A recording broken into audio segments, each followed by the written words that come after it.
Wawancara radio. Tips membuat wawancara radio menjadi menarik.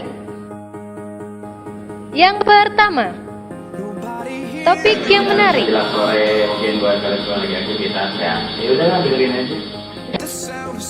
Yang kedua, pertanyaan. Mewakili apa yang ingin diketahui oleh pendengar.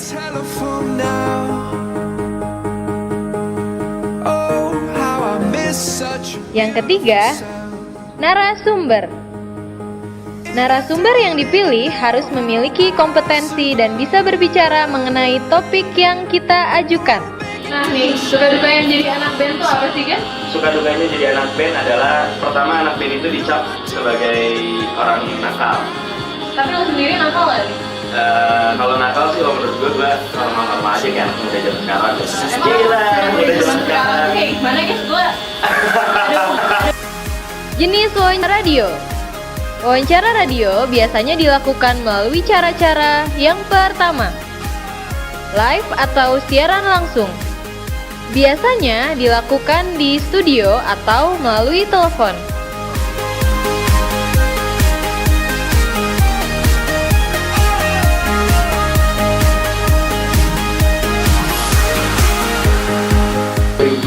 Dari 2007 udah mulai kenal sama band sampai sekitaran tahun.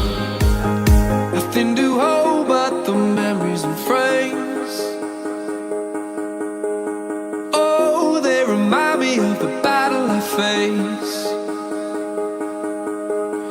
Without your love, without you I drown. Somebody save me, I'm going down. Kedua, wawancara pre-record atau direkam terlebih dahulu.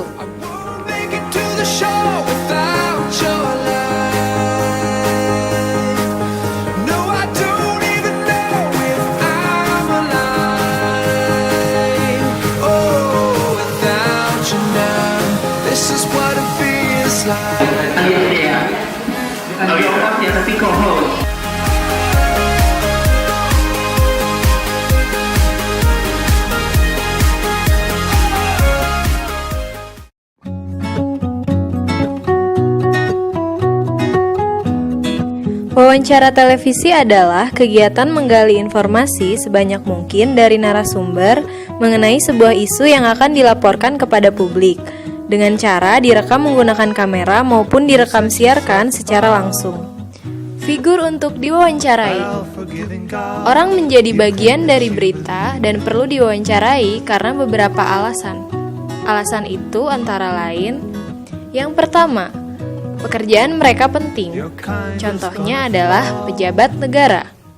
Kita akan putuskan secepat-cepatnya. We will make decisions as swiftly as possible, but the implementation obviously takes time. For example, the flood problem. Yang kedua, mereka mencapai prestasi yang penting. Contohnya adalah kalangan selebritis. Kok nggak ada trauma? Karena memang kita tahu masing-masing ya gitu, tahu karakter masing-masing, mungkin karena kita kenalnya juga jauh lebih lama gitu kan, dari yang ya bisa dibilang kan. Yang ketiga, mereka dituduh melakukan kejahatan yang penting. Contohnya adalah seorang gelandangan yang mengaku melakukan praktek sodomi. Jalan cari duit, dasar orang mabok mungkin ya.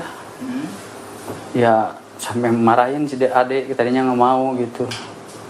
Yang keempat, mereka mengetahui sesuatu atau seseorang yang penting.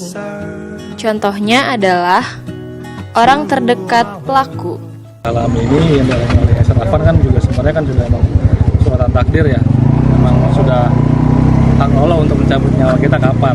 Cuman mungkin masalah muamalah, masalah hubungan manusia, misalkan si keluarganya Dani ingin meminta maaf dengan cara misalkan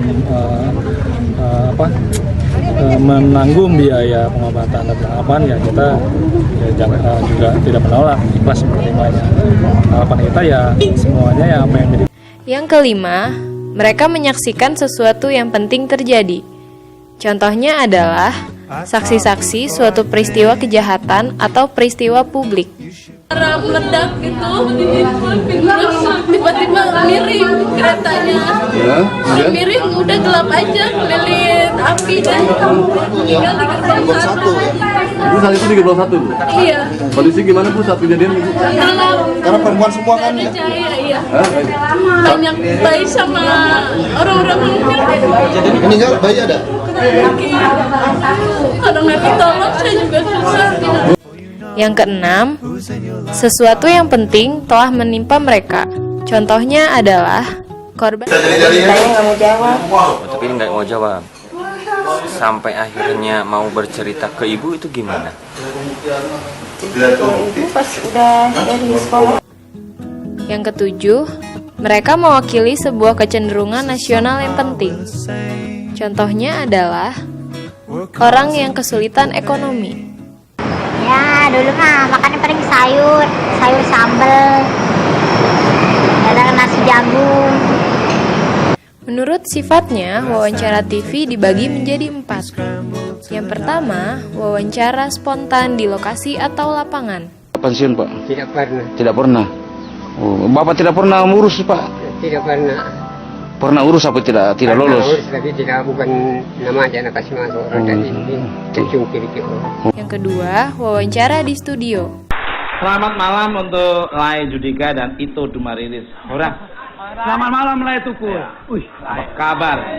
Kenapa ini Duma pakai lepas sepatu segala tadi? Tadi mau saya ambil tapi udah ketahuan. Gimana ya Mangguan? Enggak, jadi pengertian aja gitu. Jadi sepatunya dilepas aja. Kenapa emang? Nggak apa-apa, biar. Yang ketiga, wawancara telepon. Saat ini kami sudah bergabung bersama Menteri Luar Negeri Republik Indonesia, Marty Natalegawa. Selamat malam, Pak Marty. Selamat malam, Assalamualaikum. Waalaikumsalam, Bapak. Dubes Indonesia untuk Australia Najib Rifat dipanggil. Ini artinya penarikan ataukah hanya pemanggilan untuk meminta keterangan? Kita memanggil duta besar. Yang keempat, wawancara konferensi. Dengan pemerataan di seluruh negara-negara anggota APEC. Kemudian yang kedua adalah APEC mendukung perdagangan di kawasan Asia Pasifik dan antar kawasan atau multilateral. Kemudian kesepakatan ketiga atau kesimpulan ketiga yang dihasilkan yaitu mempercepat upaya pembangunan untuk meningkatkan konektivitas antar wilayah. Yang keempat adalah APEC setuju untuk menjaga pertumbuhan ekonomi global yang berimbang dan berkelanjutan. Salah satunya adalah melalui pemberdayaan UMKM dan peran perempuan di dalamnya. Menurut bentuk dan kemasannya, wawancara televisi dibagi menjadi 3. Yang pertama, untuk hard news atau berita aktual. Ia ketahuan merakit bom buku. Lalu apa yang membuat siswa ini berbuat nekat? Inilah liputannya. SD 18 Komponen elektronik yang dirakit dalam sebuah buku inilah yang membuat pelajar kelas 2 SMP ini harus berurusan dengan polisi. Pelajar ini juga telah membuat bom buku tiruan. Kasus ini terungkap setelah ayah sang pelajar melapor ke polisi atas temuan sebuah buku yang dibalut lakban plastik di atap dapur. Yang kedua, untuk features atau berita informatif.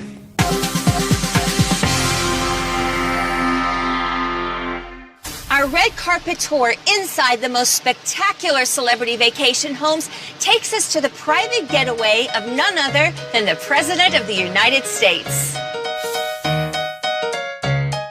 The island of Oahu is made for relaxing, so it's no surprise that the President and his family spend their vacations here. Aloha and welcome to the plantation at Paradise Point Estates, sometimes known as the Obama Winter White House. This is the vacation home for President Barack Obama and his family. Yang ketiga, investigatif. Tak hanya pewarna non-pangan, Bondol juga menawarkan boraks atau pijer sebagai pengawet serta tawas. Sementara untuk botol kecap, Bondol membelinya dari pengepul barang-barang bekas. Tentu saja botol ini tidak higienis. Agar konsumen tidak curiga, Bondol membuat merek kecap sendiri. Dengan uang Rp150.000, ia mendapatkan 400 lembar label kecap. Bondol juga rupanya punya akal bulus lain. Ia memesan kecap manis yang telah kadaluarsa dari seorang langganannya. Bondol berdalih, kecap kadaluarsa ini akan menambah aroma harum kecap manis buatannya. Ya, ini dari abang? Iya, dari abang. Saya nggak bisa ngantri, nggak halangan. Oh, gitu. 5.000 harganya. 5.000 ya?